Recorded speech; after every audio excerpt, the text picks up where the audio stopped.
Welcome to Rewatch-and-Rank. On this channel, we rewatch older TV shows, provide a summary and opinion on the episode before ranking each episode against each other.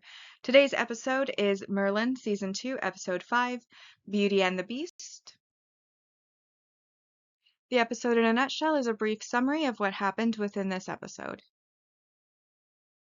So the episode this time begins with Jonas in a cave making a potion for his troll mistress, who takes on the visage of Katrina, who is a noble from a different country that's been long allies of Camelot. And they then arrive at Camelot, where Uther is immediately smitten by Katrina, and she begins to try to seduce him. As she does so, Gaius is the first to kind of become a little bit suspicious because Katrina had a bone disease that he was the one to treat when she was a child that was incurable. However, obviously, she no longer seems to have the issues with her joints that she had done in life, and also she declines Gaius's medicine that he sends to her, having had pre-knowledge of this condition, which of course immediately strikes him as suspicious, as with the disease that she had had that would have impacted her joints, having had to travel for so long from her country to Camelot, she should barely be able to stand or walk, let alone be moving around normally or not needing medicine. This puts Merlin on the case, who then decides to snoop around some, and he eventually does realize that Katrina's a troll. And he tries to warn Arthur, who basically dismisses him. In her seduction of Uther, Katrina comes close, but he's still reluctant, and so she resorts to an enchantment, which she places on a pendant that she gives to Uther. Once she has him enchanted, it no longer really matters what anybody else has to say. Of course, she feels the need to go and enchant him because Gaius also tries to warn Uther delicately that Katrina's not what she seems, and this leads to his suspicion, which makes her feel that it's not going to move forward without an enchantment. She enchants him and seduces him into eventually marrying her.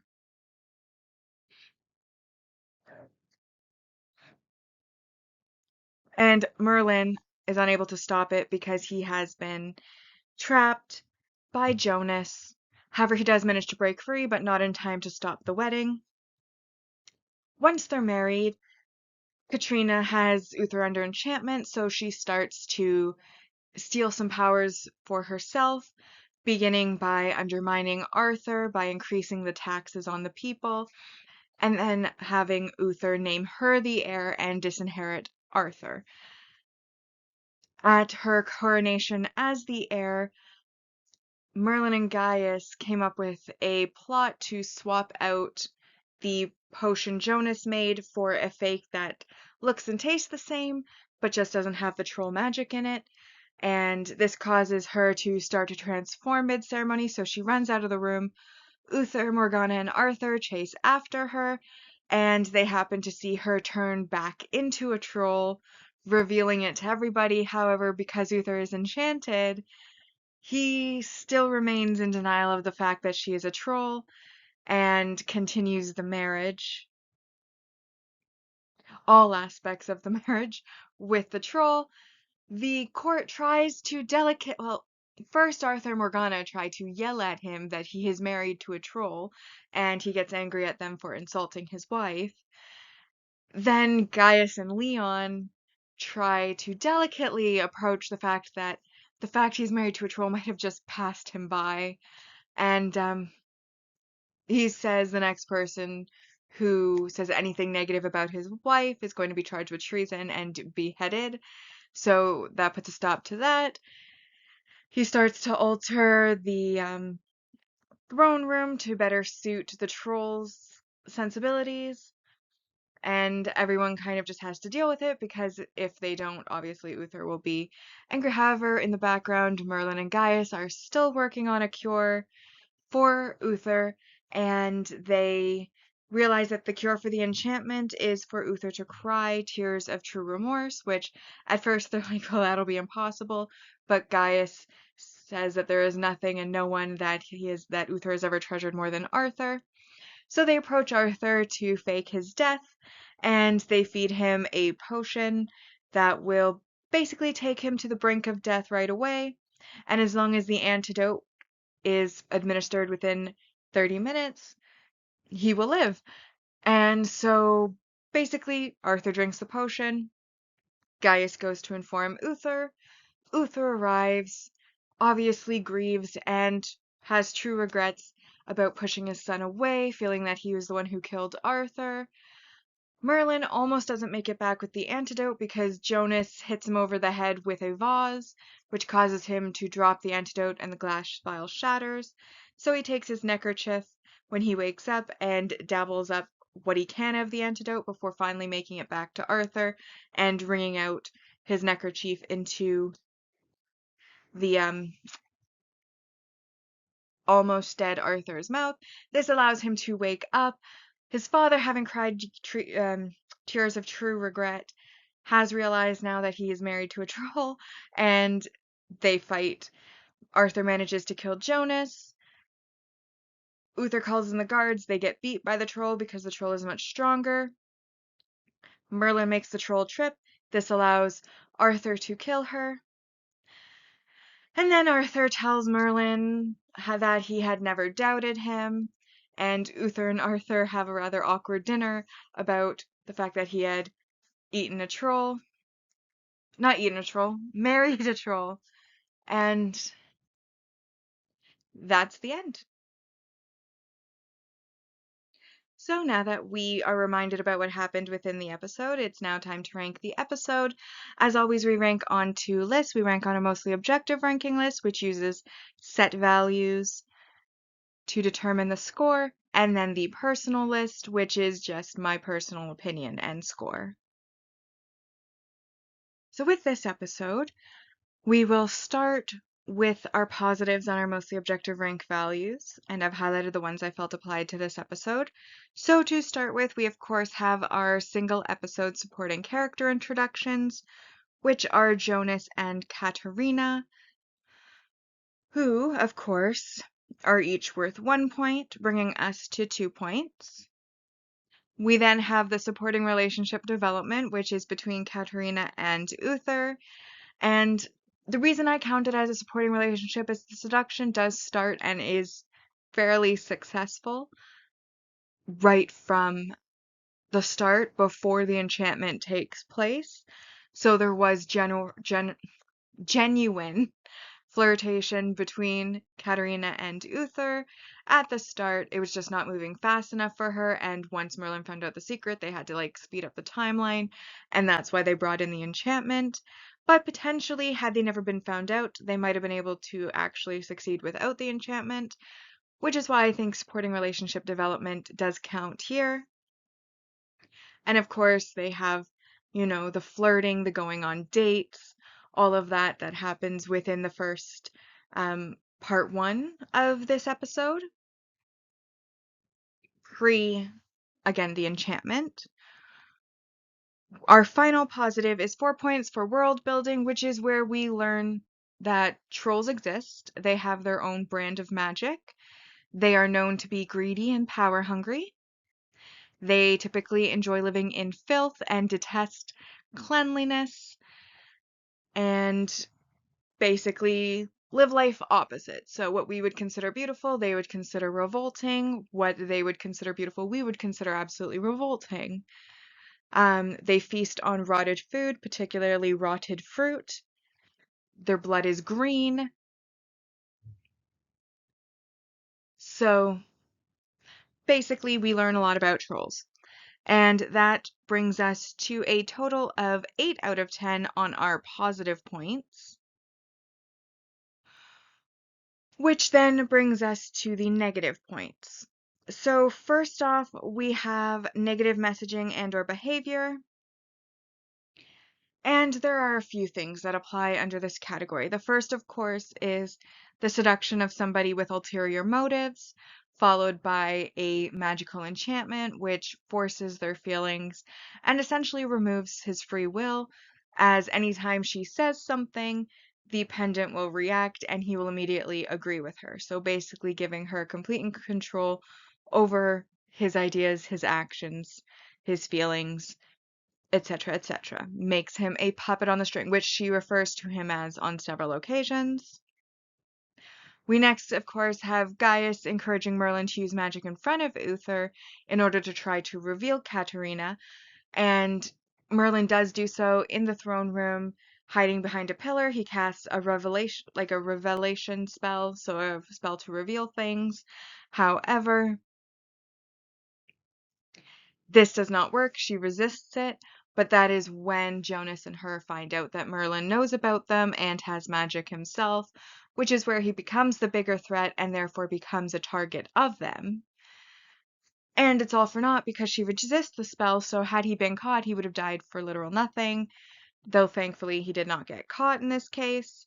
However, because they now are aware of him and that he is aware of them and going to try to stop them, the troll Katerina and Jonas then decide to try to frame Merlin, and Katerina tells a sob story that he has stolen her family's seal, which then gets Merlin hunted because Uther is at this point enchanted, and so it wants to capture Merlin to execute him. Merlin leaves a false trail and ends up hiding in Gaius's chambers, hiding in a barrel, so that when Gaius's chambers are searched, he's not found there. They leave a false trail in the woods. Everyone thinks that he's gone until he reveals himself to Arthur by crawling out from under his bed to basically say, "Told you so." She is a troll, and then they make the death plan. But obviously, all of these things, framing somebody for a crime they did not commit, encouraging someone to commit a crime in front of the person who is responsible for punishing that crime, and of course, taking away someone's free will and seduction with an ulterior motive, all negative behaviors, and therefore, of course, -2 points. And then finally, there is the supporting relationship regression or breakup, which is worth another -2 points, and this is naturally once, well, basically from the point of enchantment, the feelings are no longer real, so that's pretty big regression, and then the breakup happens when the enchantment breaks after Arthur fakes his death. Uther then realizes he has married a troll and calls the guards to have her arrested. She fights back. Merlin then trips her. Arthur is able to stab her. She dies. That is a clear breakup and end to the relationship. And that brings us to having this episode be, on our objective ranking, a 4 out of 10 episode. Which brings our season 2 mostly objective ranking so far to, in first place, The Once and Future Queen. Second, The Curse of Cornelius Sagan. Third, The Nightmare Begins. Fourth, Lancelot and Guinevere. And then this episode, Beauty and the Beast, comes in 5th place. Bringing us to my personal ranking on the episode. And obviously what I mentioned in the mostly objective ranking does apply, but there were a few other things that I noted. Number one is that I did enjoy this episode. I thought it was a really fun episode, a fun concept. You know, obviously there were some funny moments. There was Arthur's general discomfort in his dad openly flirting on the throne with Katrina and going on dates with Katrina. There's Merlin snooping, which honestly, because a lot of the episodes recently have been more Guinevere focused or outside of like the castle of Camelot, we haven't really seen a good old Merlin snooping around very poorly because he always seems to get caught scene going on. So that was nice to see again. It took us back. He uses his magic to basically, the way he discovers that Katerina is a troll is Gaius brings up his suspicions about her. Merlin decides to spy on her. Her room happens to be below Arthur's. So while Arthur is sleeping, Merlin grabs his mirror, like one of his mirrors off of where it was set, and uses magic to levitate it down to where Katerina's room is and positions it so he can see inside the window. And that is where he sees a full-on troll in her room and realizes she's a troll. Of course, then Arthur wakes up. Merlin's magic drops the mirror now that he's distracted. Arthur heard the crash, looks out the window, sees the mirror, and accuses Merlin of spying on Katrina because he's attracted to her, and Merlin's denying it, but Arthur's like, the evidence is here, but if I catch you doing it again. And I thought that was really funny. Obviously, all the times everyone tried to approach Uther with the fact that he's married to a troll, they always try to be so delicate about it. First Gaius kind of approaches him and, is like, well, I fear that Katrina may not be all that she seems. She potentially could be a troll. And Uther's like, Gaius, I don't believe you. Then there's, of course, Merlin trying to tell Arthur, who Arthur thinks he's just trying to cover up the fact that he was spying on her, doesn't believe her. Obviously, Arthur and Morgana witness her turning back into a troll and like yell at Uther that she is like a filthy, stinking troll, gray-skinned, wart-bearing troll. And Uther's like, don't insult my wife, and runs off after her, which is hilarious. Then Gaius and Leon have an audience with the king, and they very delicately try to approach the fact that his wife is a troll. They comment on, we're not saying she's a troll, but, like she's got that gray skin, the warts, a really large nose, what appear to be tusks, that particular odor. Like, there's some signs here that are very troll-like, and we're just thinking that maybe that you might not have noticed them, might not have picked up on it, wondering if that had actually escaped your notice. And of course, then they're threatened with treason and beheading. Merlin goes to the dragon to try to like figure out what the cure for the enchantment would be. And the dragon's laugh in this case is so contagious because he just loves that Uther married a troll, because obviously he hates Uther. He's been trapped in a cave by Uther for decades here. So he obviously hates Uther. And the fact that Uther married a troll is just the highlight of his life, probably. And it is a very contagious laugh. Although he does reluctantly give Merlin help because it does impact Albion, as Arthur's been removed as heir. Obviously, Arthur can't fulfill his destiny if he can't become king because there's a troll on the throne. So the dragon does ultimately help Kilgara, but he does, as Merlin is leaving, remind him that he has made him a promise to free him, and it has been some time since then. But it is kind of his own fault because, as I mentioned in the episode the promise was made, he didn't dictate a specific timeline on when Merlin needed to free him, only that he eventually did need to free him. So he can't really complain that it's taking a while, as he was the one who did not specify a time in their deal. And then there's just the overall comedy of Uther and the troll once basically once Arthur and Morgana see her turn into the troll in the hallway, she doesn't hide her appearance anymore. So she's attending like the throne room alongside Uther as a troll, attending dinner alongside Uther as a troll. Implied bedroom activities are occurring with her as a troll. And they're having all this like couple behavior as a troll, and that is hilarious. I also find that the character is much more likable when they are being a troll than when they're trying to pretend to be human. I feel like that was where the most comedy of the character came from, and the most likability of the character came from. So overall, as you can tell, there were quite a few positives in my opinion on this episode. and a lot of comedy in this episode, which is something that I always do appreciate. But it was also some negatives. There is just the general fact that the troll was made to be very, very disgusting.